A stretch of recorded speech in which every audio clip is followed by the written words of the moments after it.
Hello, and welcome to the Alpha Male Podcast, the podcast where we talk about what it means to be a man, made in the image of God, strong, dominant, and in control, and we don't apologize for it.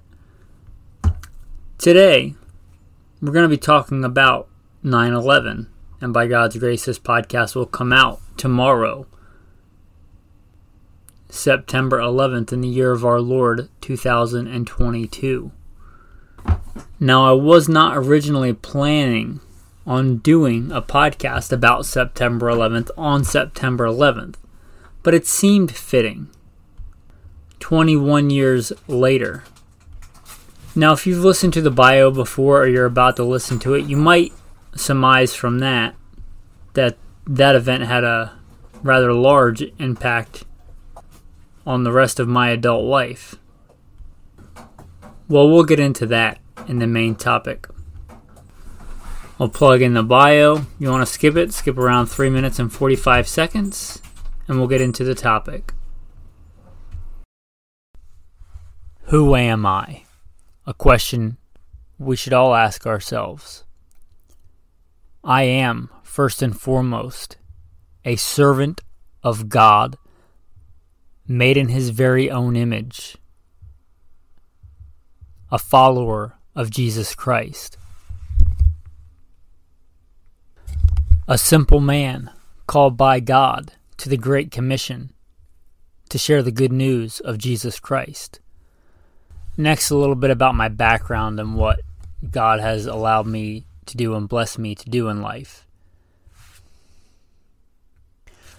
Grew up what most would consider very poor in the backwoods of the southeastern and mid-Atlantic United States, hunting and fishing. Joined the Marine Corps at 17. Did a couple of combat tours in Iraq. So a decorated Marine Corps combat veteran. Infantry assaultman.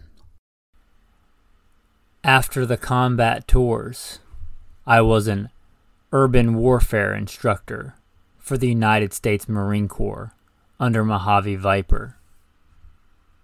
I also served in the U.S. Army, both full-time and part-time National Guard. Also a veteran of law enforcement. I served with LAPD. I was a sworn peace officer, a cop for LAPD. I worked regular patrol assignments and more specialized assignments. One of those more specialized assignments was warrant service, fugitive recovery. Also had some other law enforcement roles. I am an FBI certified firearms instructor and been certified by another 3-letter government agency in a lot of firearms and training things. I've also been a private contractor, worked in the private sector, pertaining to tactics and gunfighting and protecting America from enemies foreign and domestic. I served as the commander of a tactical team to stop active shooters in a large metropolitan area. That was our primary mission, to stop active shooters, which sadly are a thing in America today. I've also been blessed to do quite a bit of competition shooting. Started my first formal competitions even before joining the Marine Corps at 17. I had won more shooting competitions than I can remember. I have competed in all manner of disciplines in shooting. I've been blessed to be a state rifle and pistol champion, West Coast regional champion. Like I said, been blessed to win more shooting competitions than I can remember. Mentioned hunting. I've hunted to put meat on the table starting when I was a child. I've also been a professional big game hunter and guide, hunting and slaying all manner of beast. And I don't apologize for that. Humbled to be the host of 3 podcasts. Simple Man Sermons, Alpha Male Podcast, and Gunfighter Life. Obviously, as things not mentioned, I've been blessed to do many other things. But, again, first and foremost, I'm a servant a servant of God, a believer and follower of the Bible, the Word, Jesus Christ. And I don't apologize for that. With that, let's transition into today's topic. September 11th, 2001. That day started for me much like many other days. Now for me, I joined the Marine Corps. I enlisted already. I was in my 4th year of JROTC. I had already enlisted in the Marine Corps, but I was waiting to get my last credits finished up in high school to graduate high school before I actually shipped out to boot camp. What's called delayed entry, where I joined at 17, but I had to graduate high school first. But I was already in the Marine Corps, was already waiting to ship out a couple of days after I graduated. By that time, it was peacetime, and it had been for quite a while, since the Gulf War. Well, September 11th, 2001, started like any other day for me, and like most other people in America. I was in Spanish class, the class I happened to be in when we got the news that planes were flying into the World Trade Center. I remember that. Likely you all listening, if you're old enough to, remember where you were on September 11th, 2001. And why do you remember? Because it's one of those seminal moments that changed the world that we live in, that shaped it. The world is different post 9/11 than pre 9/11. Pre 9/11, there had been plenty of hijackings. Usually, airlines were hijacked for money, for ransom. They were safely landed. Planes returned. People got off. That was the hijackings, again, weren't new in 2001. Radical Muslim Islamic terrorists really brought terrorism to our front door. They literally flew it and smashed it in front of our faces that day. And we realized that terrorism was a part of our life now. Before that, I do believe you could just buy an airline ticket in cash and walk on a plane. Well, anybody that's flown anytime since then, especially recently, will tell you that's not the case anymore. Long-lasting repercussions of September 11th. If you listen to the bio, you know that I did in fact go to boot camp, graduate, become a United States Marine, infantry assaultman. I did ship out and waited for the war to start in Iraq. I also served in the U.S. Army, both full-time and part-time National Guard. After my combat tours in the Marine Corps, I was an urban warfare instructor, a private contractor, commander of a tactical team, and that all kind of ties into that war on terror, that war that started on September 11th, 2001. I lost a real good friend in Iraq, and lots of good young men were lost. But, we were tight. We hung out on the weekends. We weren't just in a unit together, which in and of itself is a bond, but we chose to spend our spare time together as well. There was a small group of us that would try and escape that horrible base we were stationed on when we were stateside, which is 29 Palms, and get out. We were stuck on base. Maybe we would get together and watch some horrible 80s movies and get Domino's pizza. Neil Pesci was a good friend, and he died in the sands of Iraq because we were at war. And let's not forget that we're still at war. Neil Pesci, his sacrifice, like the thousands of other young men that died in those desert sands, on those far-flung pieces of dirt of Iraq and Afghanistan, because of these hijacked planes on September 11th. To say nothing of the countless thousands of veterans that came home with PTSD, but later took their own lives because they had such a hard time with what they had seen or what they had done or adjusting back to. For whatever reason, I'm not here to judge that. There's a reason I started out with my late friend's name. They say that, one death is a tragedy, but a million is a statistic. I forget who said that, but if I just say numbers, how many thousands of young men have died and are still dying in the war on terror, how many veterans have committed suicide and are still committing suicide as a result of the things that they had to do or see or witness or be a party to in the war on terror. It might not mean a whole lot. It would just be a statistic.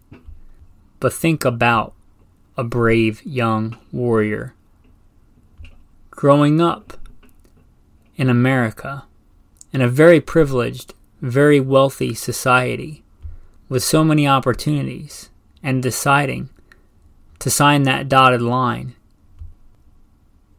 and go live in a hole in the ground in a far-flung desert overseas to be shot at and hot and dirty and perhaps have to do or see horrible, unspeakable things and put his life on the line. And how many individual personalities, individual souls of young men went off to fight that war on terror that never came back or never came back the same. I can say I don't know of any combat veteran. I speak as a man who went to war twice in Iraq, that I don't know that you can ever go to war and come back the same. And I don't want to just make this American-centric. It impacted the world as a whole. It certainly impacted us because we sent men over to Iraq, but I served with other nations over there. I remember serving with Spaniards and Brits and El Salvadorians and Koreans. And that's just our side. As I mentioned, I was in Kuwait waiting for the war to start. And I don't know how to quantify this or verify this, but I believe from what we were told, we were like one of the very first units, if not the very first ground unit over the line into the invasion of Iraq. And I was blessed with a kind of special look when we got to Baghdad. I was kind of part of a special assignment, an advanced detachment, apart from the regular infantry attached to some other people. That's really all I'll say, but we had a safe house set up in Baghdad, operating in there, much more of a covert role. And that gave me a very unique look at Baghdad, the capital, giant metropolitan, modern city. I got to see it pre-collapse, and I got to see it descend into chaos. A fairly modern city with, women walking around in Western-style clothing, and a Christian sector and a Jewish sector. In fact, if I remember correctly, our neighbors were British, or used to be British, and now were Iraq citizens. I remember playing soccer out in the street with the kids. And I got to see that city destroyed, descending into chaos from a first-rate modern city, a war-torn, hollow remnant of its former self. I got to see buildings topple and regimes fall. And I sadly saw more death than any man ought to see. Before, when I was back to that pre-9/11, that day I joined the Marine Corps, I thought, being a young man, that war would be glorious. It would be a grand adventure to go and fight a war. And so, naive, younger me thought that it was pretty cool that had happened, that I would be going to war to fight for my country. But war is always horrible, and the things that I saw over there, they were horrible. Again, I saw more death than I care to remember. Just fields of death and destruction when that city was destroyed, liberated, whatever you want to call it. for whatever reason, for whatever political things that were far above my pay grade, as we say in the military. Those were a result of that day, September 11th, 2001. Many generations have days that change the world pre- and post-event. Now you could make a logical linear progression backwards. I guess that'd be a regression. But anyway, to say that the war started long before that during the Cold War with us and the Russians in Afghanistan and then pulling back and abandoning and all that region. And anyway, that's beside the scope of today's topic. Much like the war drums were being beaten for us to join World War II, pretty clearly we entered World War II. Pearl Harbor, December 7th, 1941. And pretty clearly, the War on Terror started not just for us, but for many other nations, and for the civilians, the farmers of the nations of Iraq and Afghanistan. On September 11th, 2001. A lot of lives were lost that day. A lot of lives have been lost and are being lost up until this day because of what happened that day. For that reason, I thought it was worth speaking to you today. Now, a lot of men listening to this podcast, I believe from what I know, are veterans. And it obviously has impacted us. The War on Terror obviously defined our time in the military. Much that's changed. When I joined, we still polished our boots and ironed our uniform and wore the old woodland camo. We didn't even carry tourniquets. IED, improvised explosive device, was not really a thing we were acquainted with or trained for or studied for or anything like that.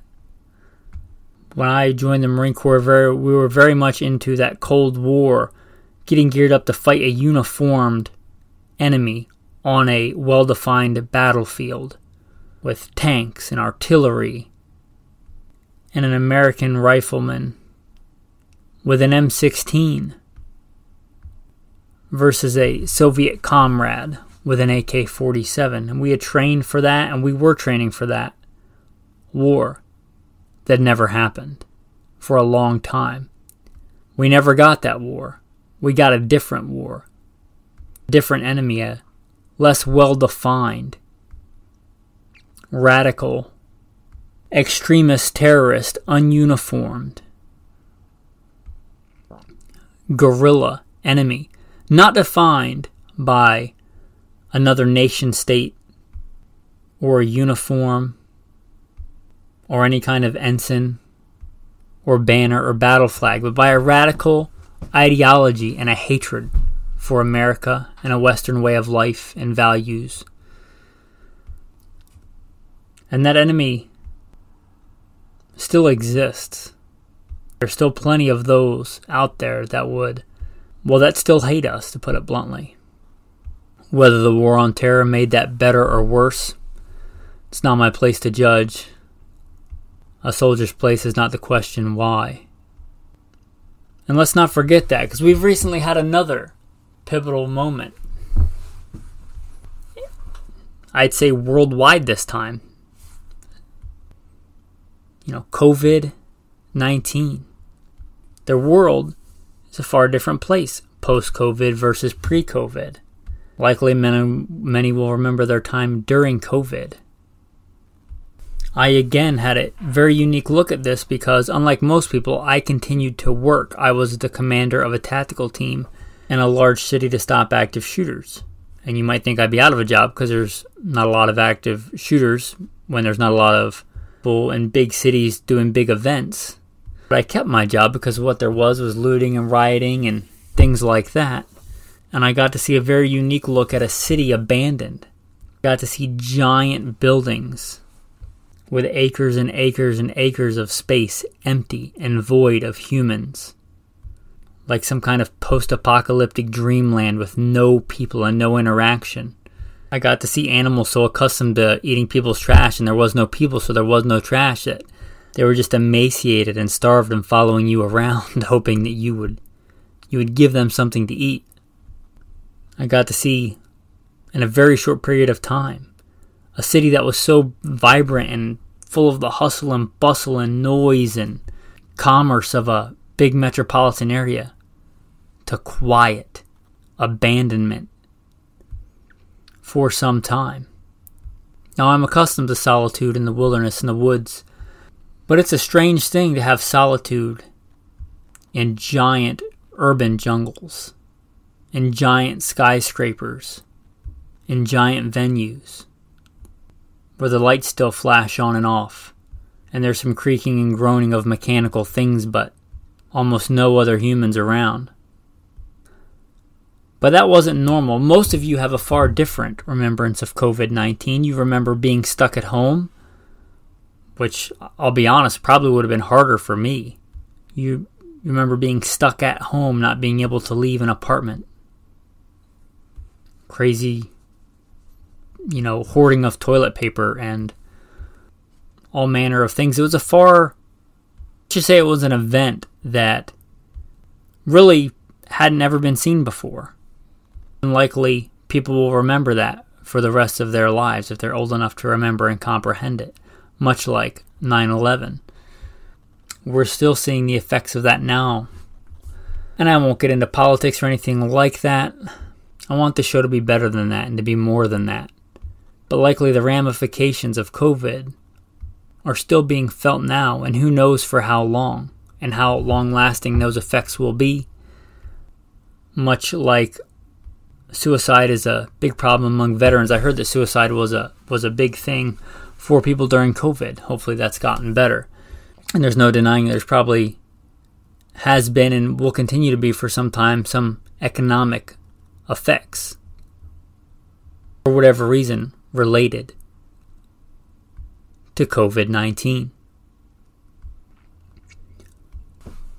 What are some lessons? What's the point? Well, I'd say a big one is that nobody knew, aside from a few terrorists, maybe their handlers overseas, on September 10th, that the world was going to change that day. Nobody knew on September 10th, again, outside those handful of people. But the world did change, whether they were ready and expecting it or not. So watch and be ready. You don't know when it's going to be. You don't know when that next pivotal thing is going to happen, when it's going to happen, or what it's going to be. A pandemic, a shutdown, a terrorist attack. You don't know when. You don't get to pick. You don't know where. You don't know what. So watch and be ready. Whatever times they are. There's a time for peace and a time for war. Whatever time, whatever season, whether wartime or peacetime, whether abased or abounding in life, it's always right and it's always good and it's always the right answer to turn to God. So for me, those are things that I can glean from those two events. With that, men, thanks for listening to the Alpha Male Podcast. No tactical tip of the day. Your tactical verse of the day I find fitting from Ecclesiastes. It's the book in most of your Bibles after Psalms and Proverbs. To everything there is a season, a time for every purpose under heaven, a time to be born and a time to die, a time to plant and a time to pluck what is planted, a time to kill and a time to heal, a time to break down and a time to build up, a time to weep and a time to laugh, a time to mourn and a time to dance, a time to cast away stones and a time to gather stones, a time to embrace and a time to refrain from embracing, a time to gain and a time to lose, a time to keep and a time to throw away, a time to tear and a time to sow, a time to keep silent and a time to speak, a time to love and a time to hate, a time of war and a time of peace. With that, men, thanks for listening. Be strong. Have a blessed day.